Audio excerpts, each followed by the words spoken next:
कौन सा chapter probability?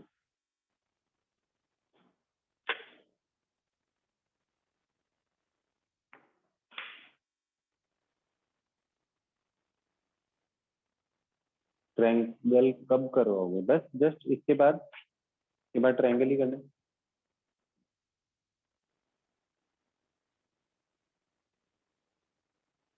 Easy है तो क्या हुआ, मेरे को तो करवाने हैं ना सारे।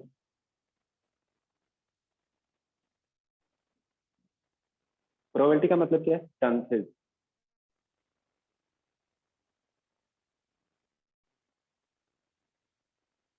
प्रोबेबिलिटी का मतलब क्या है कि किसी चीज के होने के चांस कितने हैं और उसको मैथमेटिकली कैलकुलेट करना।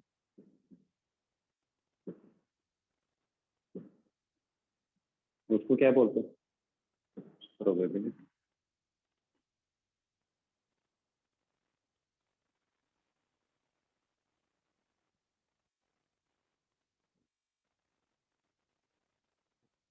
अब कैलकुलेट कैसे करेंगे? मेरी आवाज नहीं आ रही? ऐसा कैसे हो सकता है? आ रही है मेरी आवाज? आवाज आ रही है सबको?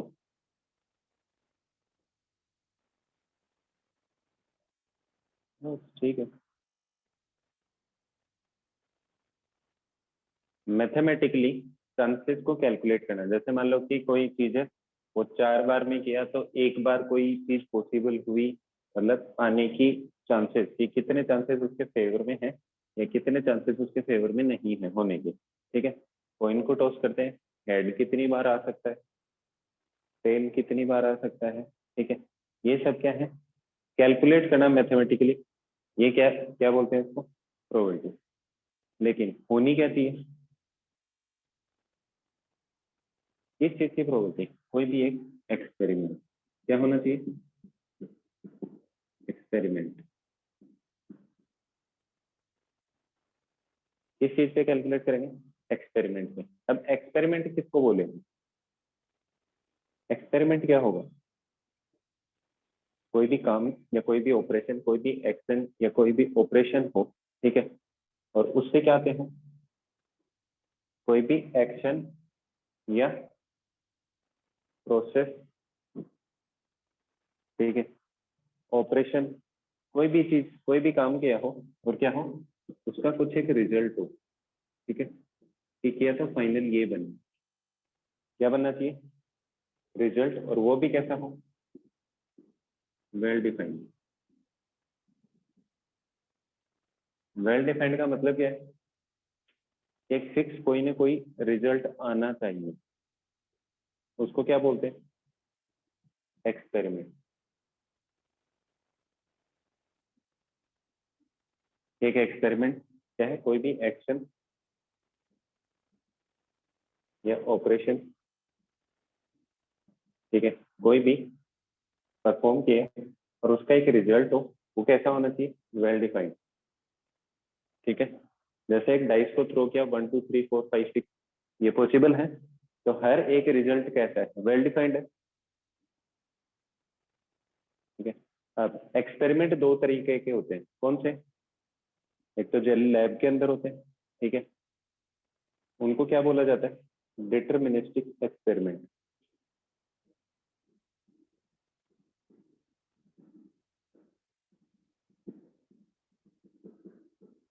डिटर्मिनिस्टिक एक्सपेरिमेंट क्या बोलेंगे? जिसका रिजल्ट क्या हो? फिक्स, कि पहले से पता है कि यही रिजल्ट आएगा। जिसका रिजल्ट क्या हो? फिक्स हो, मतलब पहले से पता हो। जैसे H2 + O2 क्या बनेगा? H2। बैलेंसिंग बाद में हो जाएगी, लेकिन पहले से पता है कि बनेगा क्या? ये वाला। जो लैब के एक्सपेरिमेंट्स होते हैं वो सारे कैसे हैं? डिटर्मिनिस्टिक। उसको कितनी बार भी परफॉर्म करो, हमेशा रिजल्ट क्या आएगा? सेम। ये चीज क्लियर है? हर बार अगर सेम रिजल्ट आए तो उसको बोला जाता है डिटर्मिनिस्टिक एक्सपेरिमेंट। अगर डिफरेंट डिफरेंट आए तो उसको बोला जाता है रैंडम एक्सपेरिमेंट। इस बार रिजल्ट कैसा होगा? डिफरेंट। तो उसको क्या बोला जाएगा? Random experiment. ये चीज क्लियर है? एक्सपेरिमेंट क्या होगा? डिटर्मिनिस्टिक एक्सपेरिमेंट क्या होगा? रैंडम एक्सपेरिमेंट क्या होगा? या फिर रैंडम एक्सपेरिमेंट किसको बोल सकते हैं? जिसके रिजल्ट एक से ज्यादा हो। ठीक है, कोई भी एक्सपेरिमेंट करेंगे, उसके रिजल्ट क्या हो, एक से ज्यादा हो, तब उसको क्या बोलेंगे? एक वाला फिर से समझाना, एक वाला मतलब जिसका रिजल्ट फिक्स हो। H2 plus O2 gives H2O, fix है ना? ठीक है, जिसका रिजल्ट फिक्स हो, जिसका रिजल्ट एक ही हो हमेशा, तब तो क्या होगा? Deterministic experiment. जिसके रिजल्ट डिफरेंट डिफरेंट हो, मतलब एक से ज्यादा हो, तो उसको क्या बोला जाएगा? Random experiment.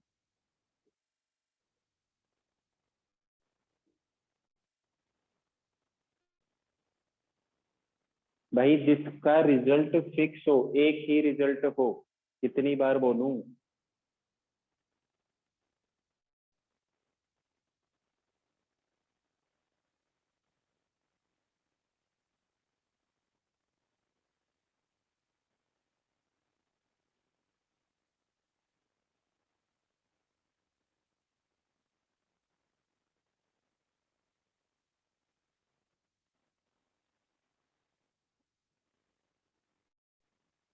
अब जो रिजल्ट होता है उसको क्या बोलते हैं? एक रिजल्ट को क्या बोलेंगे?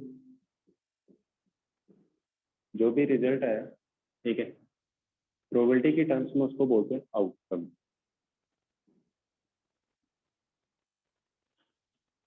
प्रोबेबिलिटी की कंडीशन में उसको क्या बोलते हैं? केस में उसको बोलते हैं रिजल्ट को आउटकम। ठीक। अब उसके बाद आता है एक ट्रायल। ट्रायल क्या चीज है?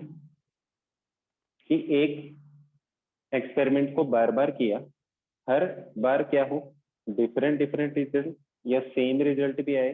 ठीक है, हर एक पॉसिबल आउटकम आने के लिए जो चीज की है, जो एक्सपेरिमेंट किया है, उसको क्या बोलते हैं? ट्रायल। क्रिकेट में होती है ना ट्रायल बॉल, ये वाली। हर एक रिजल्ट आने के प्रोसेस को क्या बोलते हैं? ट्रायल।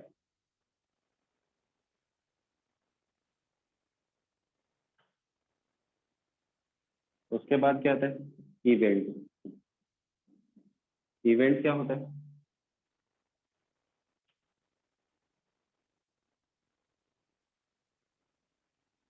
इवेंट क्या होगा? Collection of all outcome. Collection of all outcome.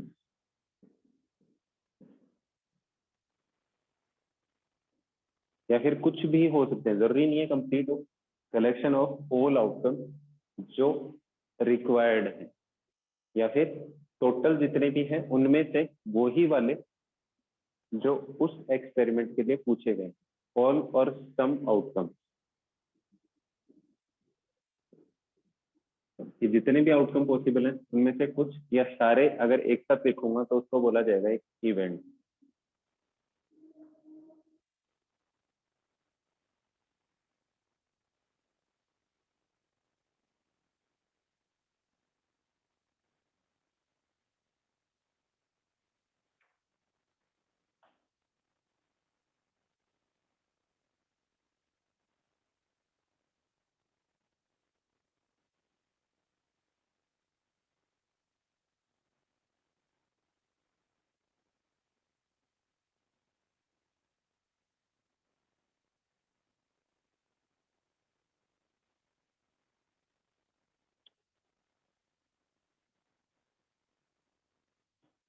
जहां तक किसी को कोई डाउट है कि आउटकम क्या होगा, इवेंट क्या होगा, ट्रायल क्या होगा, रैंडम एक्सपेरिमेंट क्या होगा, जितने भी एक्सपेरिमेंट्स होंगे, जिनकी भी फिर प्रोबेबिलिटी कैलकुलेट करनी है, वो हमेशा कैसे होंगे? रैंडम। अगर कुछ भी मेंशन नहीं किया इसका मतलब कैसा है? रैंडम।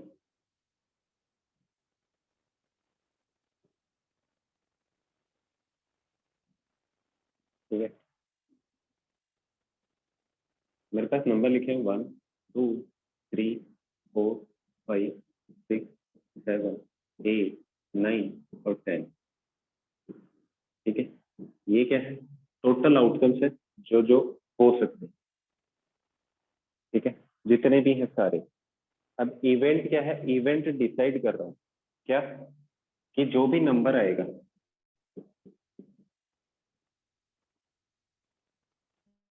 नंबर क्या होना चाहिए,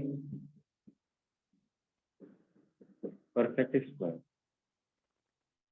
ठीक है, अब मैंने क्या किया, इसमें से कोई भी एक नंबर सेलेक्ट करो। 1 किया, परफेक्ट स्क्वायर है। 2 किया, नहीं है। 3 किया, नहीं है। 4 किया, है। ऐसे ही क्या करने, मेरे को वो देखने हैं जो क्या कर रहे हैं, इस इवेंट को फेवर कर रहे हैं, बस वो चेक करने। फेवर में कौन कौन से हैं, 1 4 एंड 9। बस ये 3 नंबर क्या कर रहे हैं, फेवर में। इसका मतलब इसके अलावा अगर कोई नंबर है, इनमें से कोई भी एक नंबर निकालो। ठीक है, इनके अलावा नंबर आएगा तो क्या करेगा, इसके फेवर में नहीं होगा। टोटल कितने हैं, 10। 10 में से सिर्फ 3 फेवर में है। ठीक है, तो इन 3 के आने की प्रोबेबिलिटी किसी भी एक्सपेरिमेंट के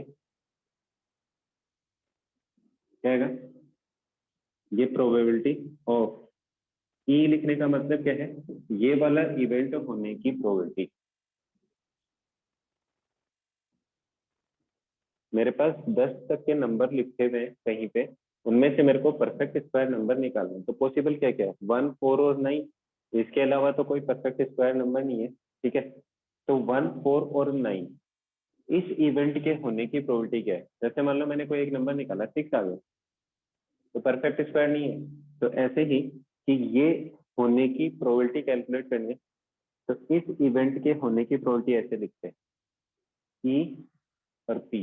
इसको क्या रीड किया जाएगा, probability of an event E, और किसके इक्वल होगा, नंबर ऑफ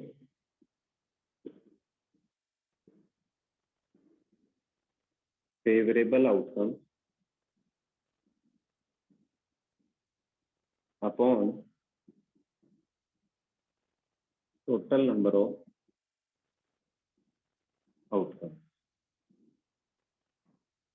पहला फॉर्मूला चैप्टर का जो यूज में आएगा क्या है सर, जो नहीं होता उसके ई पर,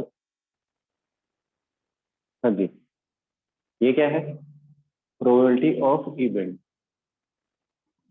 कितना आएगा, नंबर ऑफ फेवरेबल आउटकम्स, नीचे क्या आ जाएगा, total number of outcomes.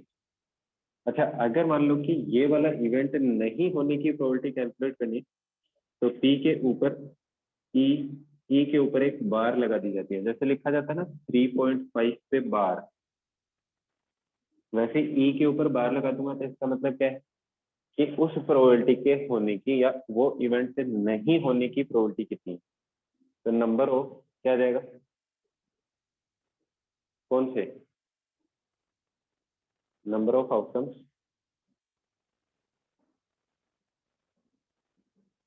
Which are not in favour upon, same ही रहेगा हमेशा। कंपेयर किससे करना है, टोटल नंबर ऑफ आउटकम्स। नहीं वाला पूछा है तो जो फेवर में नहीं है वो, फेवर वाला पूछा है तो जो फेवर में है। ये तो फेवर में है, कौन से फेवर में नहीं है, नॉट इन फेवर। 2 3 5 6 7 8 और 10 नंबर पूछे हैं, तो इसकी प्रोबेबिलिटी कितनी आ जाएगी, 1 2 और 3, टोटल कितने हैं, 10। 1 2 3 4 5 6 7, तो इसकी प्रोबेबिलिटी कितनी आ जाएगी, 7/10। तो किसी इवेंट के होने की प्रोबेबिलिटी उसके फेवर में कितने आउटकम्स है वो, और जो उसके फेवर में नहीं है वो क्या आ जाएगी, पी ई बार या ई नोट या नोट ई। ये चीज क्लियर है सबको।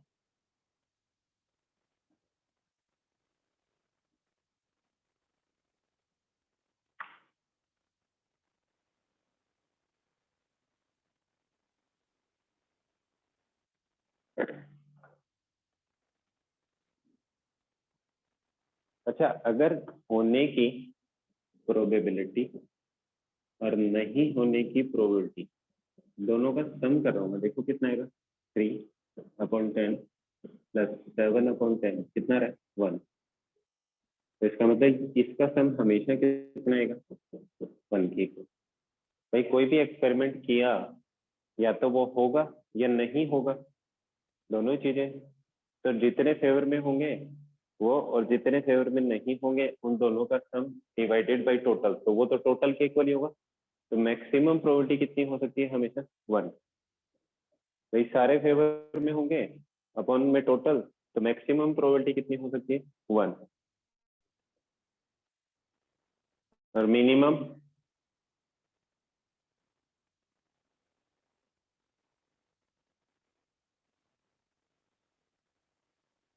मैक्सिमम तो 1 हो गई, मिनिमम कितनी हो सकती है, 0।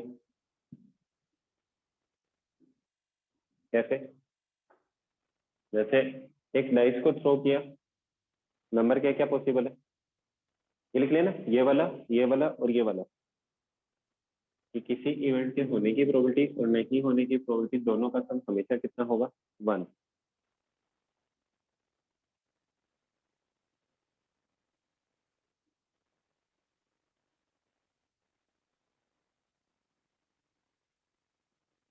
जिस किसी को नहीं समझ में आया वो पूछ लेना है,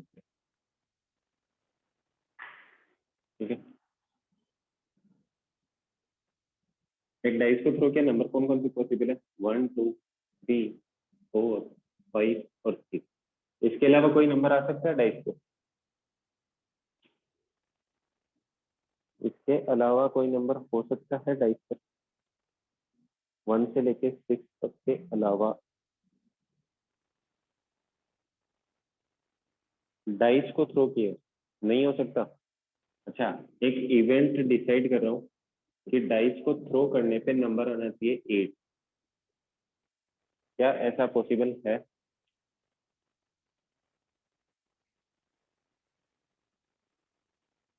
नॉट पॉसिबल। तो प्रोबेबिलिटी ऑफ इवेंट कैलकुलेट कर रहा हूँ, क्या आएगा, नंबर ऑफ फेवरेबल आउटकम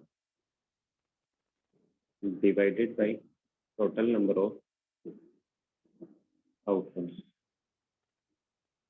अच्छा, फेवर में कितना है, जब 8 आ ही नहीं सकता तो फेवर में कितना होगा, 0/6 इज इक्वल टू 0। तो इसका मतलब किसी इवेंट की, सर आपके 8 क्यों लिखा है, मैंने बोला है कि एक डाइस को थ्रो करने पे 8 आने, आ सकता है, नहीं आ सकता, तो उसके फेवर में आउटकम कितने, 0।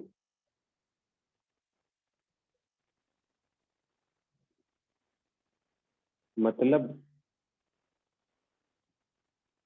मतलब ये है कि जैसे तेरी खाने की इच्छा है राजमा चावल और तेरे को कोई छोले पूड़ी दे दे,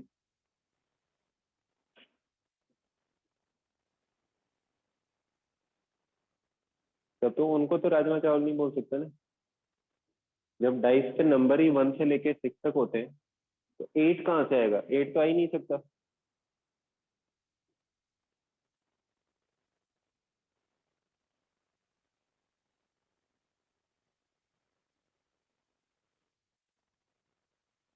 इसका मतलब किसी इवेंट की अगर प्रोबेबिलिटी 0 हो तो उसको बोला जाता है इम्पॉसिबल इवेंट। क्या बोला जाता है, इम्पॉसिबल इवेंट। ऑब्जेक्टिव में पूछ लिया जाता है सीधा सीधा कि इम्पॉसिबल इवेंट की प्रोबेबिलिटी क्या होगी, या फिर अगर किसी की प्रोबेबिलिटी 0 है तो उसको क्या बोलेंगे।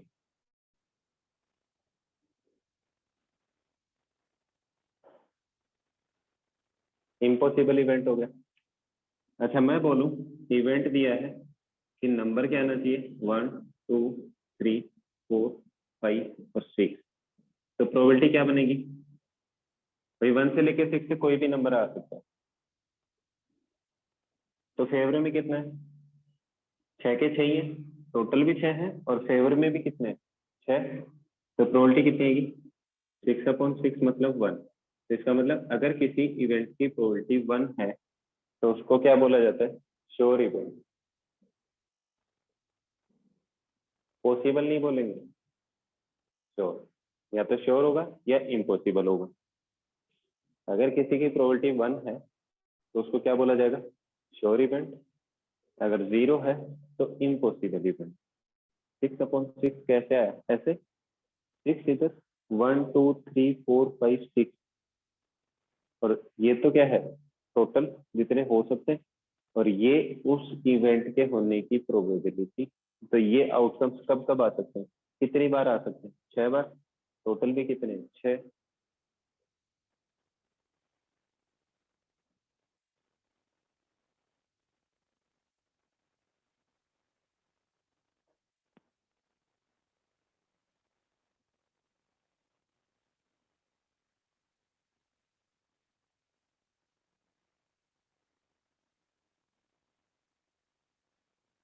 इम्पॉसिबल इवेंट, या फिर इसके साथ एक नाम और लिखा जाता है, नल इवेंट। नाम याद रखना, सीधा सीधा छोटा सा ऑब्जेक्टिव क्वेश्चन होता है। श्योर इवेंट और सर्टेन इवेंट, सारे नाम बता दो तो। नल इवेंट या इम्पॉसिबल इवेंट, फिर वापस बताना एक बारी क्या चीज। अगर इम्पॉसिबल है तो वो हो नहीं सकता, तो प्रोबेबिलिटी 0।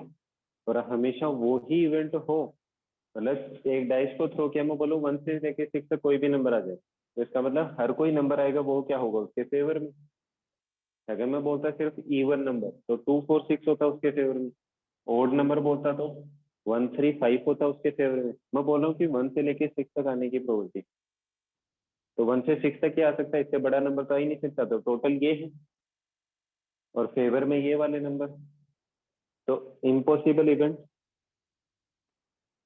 या नल इवेंट, फिर श्योर इवेंट और सर्टेन इवेंट, ठीक है।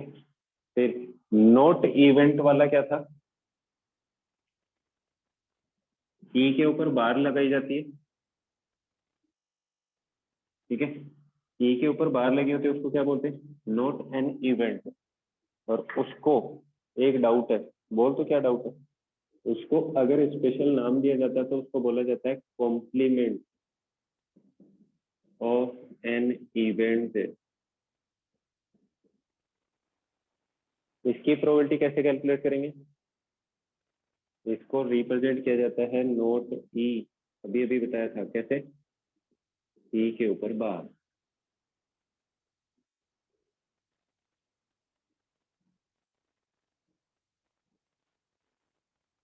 क्या बोला जाता है, कॉम्प्लीमेंट ऑफ एन इवेंट किससे रिप्रेजेंट किया जाएगा, नोट ई, मतलब वो इवेंट नहीं हो, और ई के ऊपर बार से रिप्रेजेंट किया जाए।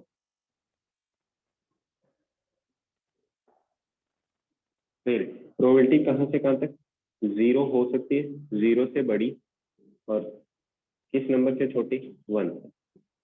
ये आएगी प्रोबेबिलिटी हमेशा। और इसके अलावा एक और अभी बताई था, किसी इवेंट के होने की प्रोबेबिलिटी और नहीं होने की प्रोबेबिलिटी का सम हमेशा कितना आएगा, 1। ये दिया है, ये पूछा है तो ये इधर आके माइनस हो जाएगा, ये वाला दिया है, ये पूछा है तो ये इधर आके माइनस हो जाएगा 1 के साथ। यहाँ तक किसी को कोई डाउट है,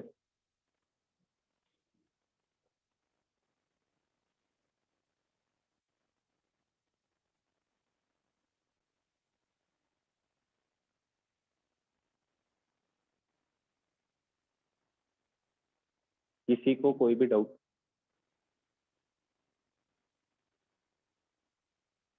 एक ये वाला पार्ट, ये पार्ट, और जो डेफिनेशन है। सर मेरा ऑब्जेक्टिव टेस्ट आपने अब सबमिट हो,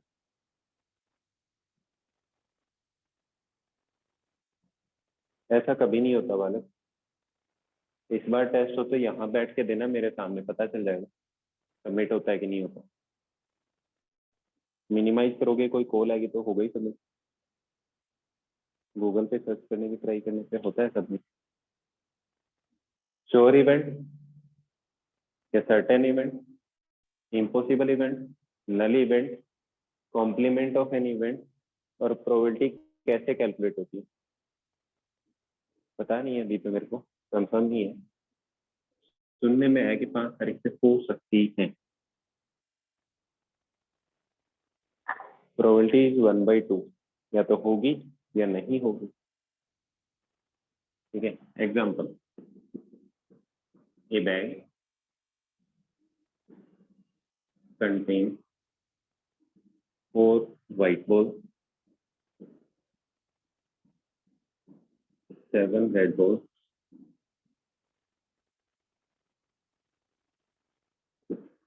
4 white red blue balls, and 5 green balls. Find the probability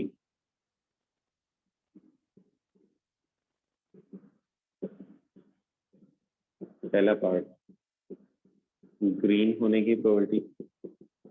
second, not red. Third,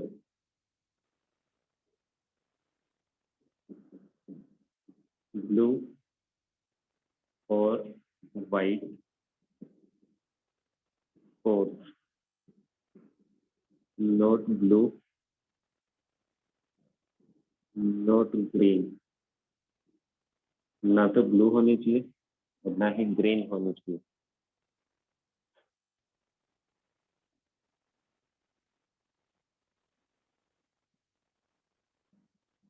ठीक,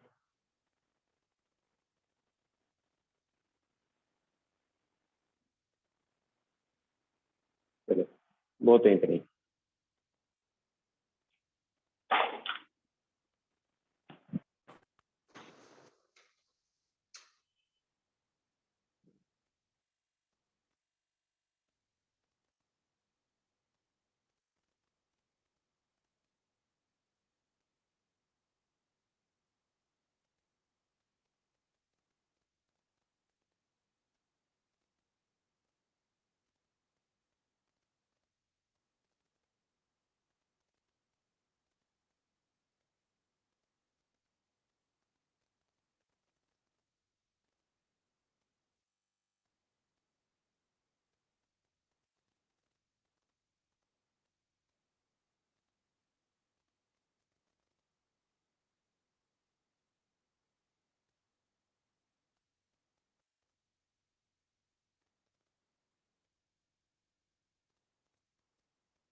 टोटल कैलकुलेट करना है मेरे को सबसे पहले सॉल्यूशन में।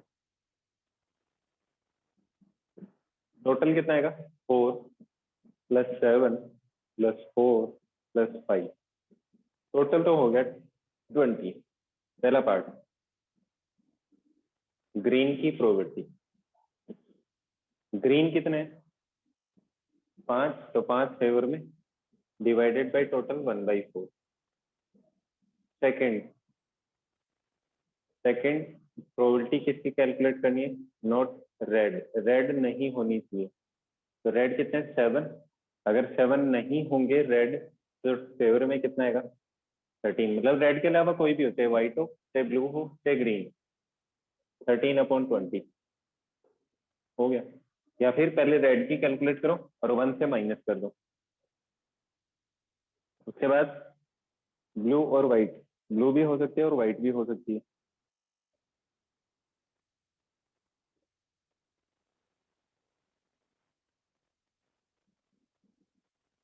थर्ड, प्रोबेबिलिटी ऑफ ब्लू और व्हाइट। ब्लू कहाँ पे है? 4। व्हाइट कितना है? 4। तो टोटल 8 हो सकते हैं। 8/20, तो 2/5। फोर्थ, ना तो ब्लू होनी चाहिए ना ही ग्रीन होनी चाहिए। तो ब्लू भी नहीं होगी, ग्रीन भी नहीं होगी, तो हो क्या सकती है? व्हाइट और रेड। 7 और 4 11। ब्लू और ग्रीन नहीं होने की प्रोबेबिलिटी कितनी आ जाएगी? 11/20। किसी को कोई डाउट है इसमें? आसान सा था, है ना? आसान, इसीलिए ये वाला करवा रहा था सबको।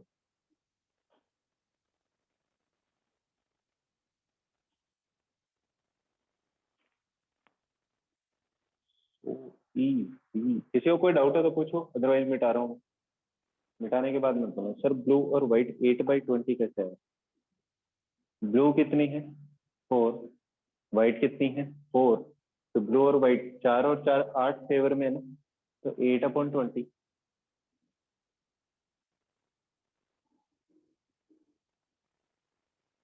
तभी लिखा है भाई ये। ब्लू एंड व्हाइट तो हो ही नहीं सकती ना एक साथ, एक ही तो बॉल विड्रॉ करनी है। दोनों दो थोड़ा ना करनी है, एक बॉल की प्रोबेबिलिटी कैलकुलेट करनी है। दो की आएगी 11th क्लास में।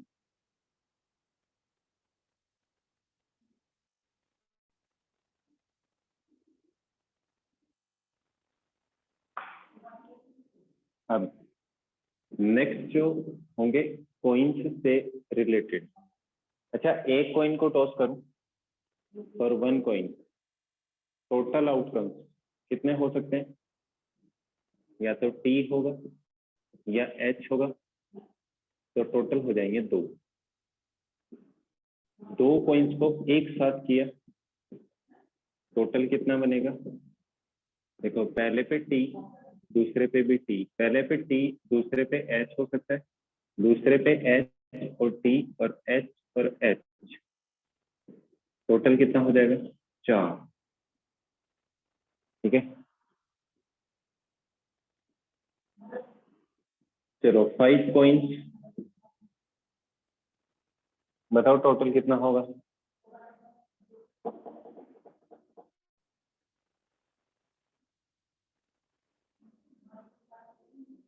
नहीं नहीं, 32। जितने कॉइन्स होंगे हमेशा टोटल आउटकम्स होंगे। याद रखना, 2 की पावर n। n क्या चीज है? जितने कॉइन्स हो। 1 के लिए n की वैल्यू 1, 2 की पावर 1 2, दो कॉइन तो 2 की पावर 2 4। जैसे 5 कॉइन्स होगा तो कितना आ जाएगा? 2 की पावर 5 = 32। 3 कॉइन के लिए चेक करना है कितने होंगे? 8।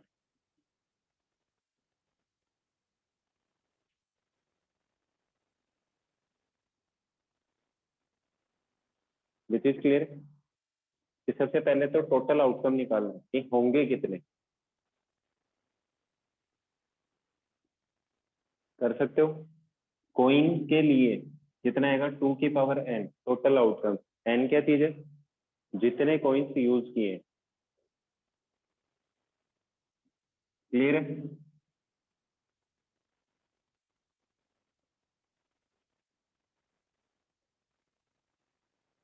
और हमेशा जब भी क्वेश्चन दिया जाएगा आपको हमेशा टोटल आउटकम लिखने हैं कि कौन कौन से आउटकम होंगे। 2 के लिए लिख चुका हूँ, 3 कॉइन के लिए, 3 कॉइन के लिए टोटल कितने बनेंगे? 8। ये 1 कॉइन, ये 2, ये 3। अब आउटकम लिखने के तरीके बता रहा हूँ। सर ये क्या करवाया आपने? दही बड़ा बनाना आता है तेरे को? वो सिखा रहा था।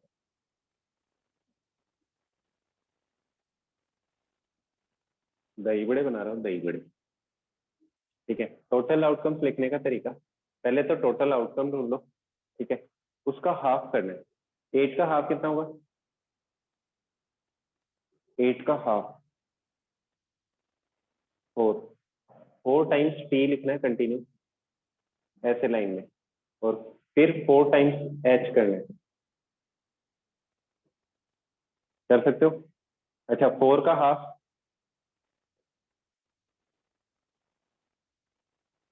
4 का हाफ 2, तो फिर वापस रिपीट स्टार्ट कर देना। 2 बार टी, 2 बार एच, 2 बार टी, 2 बार एच। फिर 2 का हाफ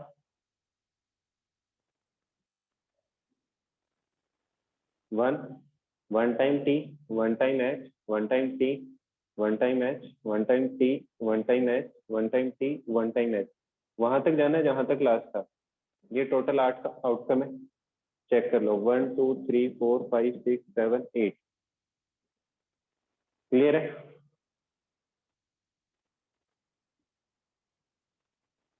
नहीं समझ में आया?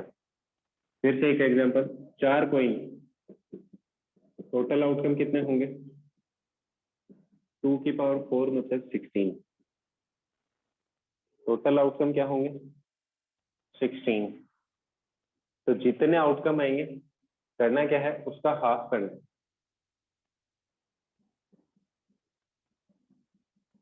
जितने आउटकम आ जाए उसका हाफ। तो 16 का हाफ कितना होगा?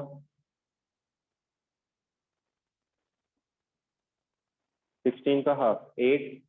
8 टाइम्स 3, 1 2 3 4 5 6 7 8।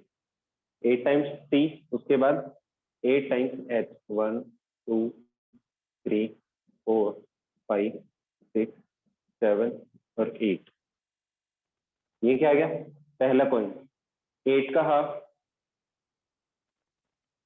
जो आता जाए उसका हाफ करते जाओ और आगे लिखते जाओ। 1 2 3 4, 1 2 3 4, 1 2 3 4, 1 2 3 और 4। फिर 4 का हाफ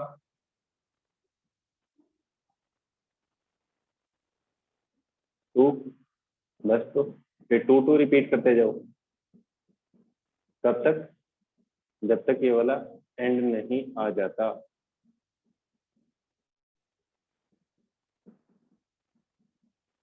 टू का हाफ 1, तो T H T H T H T H T H T H T H और टी एच।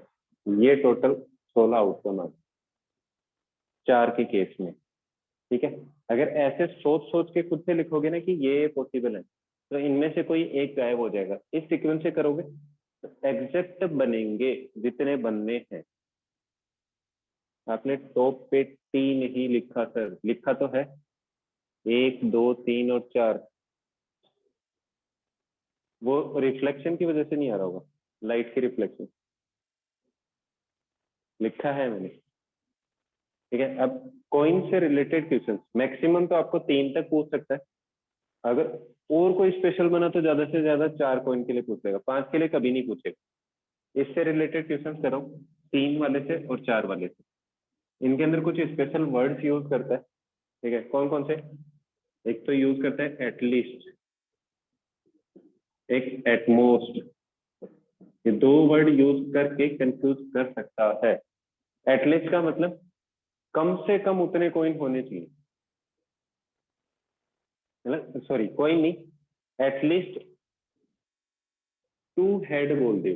तो इसका मतलब आपको फेवर में कौन कौन से कैलकुलेट करने, जिन पे 2 एच हो और 3 एच हो। एटलीस्ट बोले ना, 2 तो कम से कम होने चाहिए, 2 से ज्यादा होंगे तो भी चलेगा, ठीक है। 4, 5 जितने भी बन सकते हैं। एट मोस्ट बोल दिया 3 हेड, कि ज्यादा से ज्यादा 3, तो 3 वाले, फिर 2 वाले, फिर 1 हेड, और फिर 0 हेड। तो एटलीस्ट और एटमोस्ट का फेवर में कौन कौन से आएंगे, एटलीस्ट बोला है तो उसको इंक्लूड करके उससे ज्यादा वाले जितने भी हेड होंगे। अगर यहाँ पे टी लिखा है तो टी आ जाएगा। अगर एटमोस्ट बोला है तो ज्यादा वाला, फिर उससे कम करते हुए 0 तक। ये चीज क्लियर है सबको।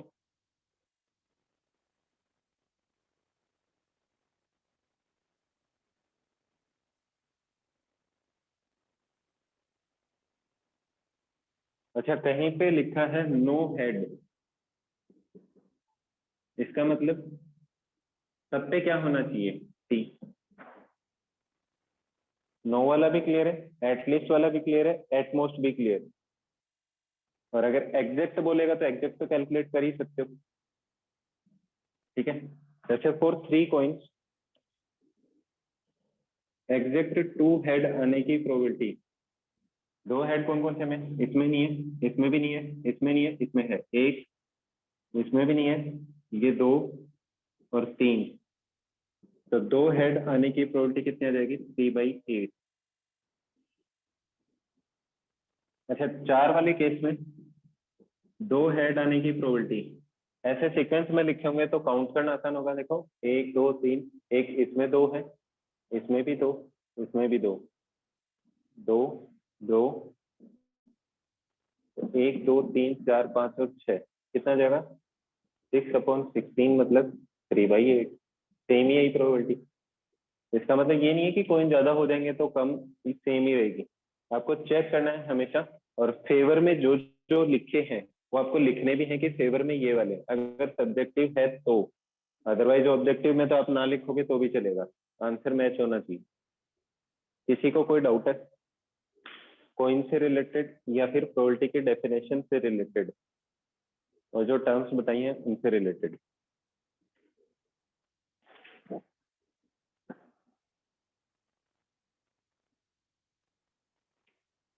नहीं है तो फिर आज की क्लास यही समाप्त, बाकी करेंगे कल। Okay, bye bye, thank you, have a nice day, all the best for the next class.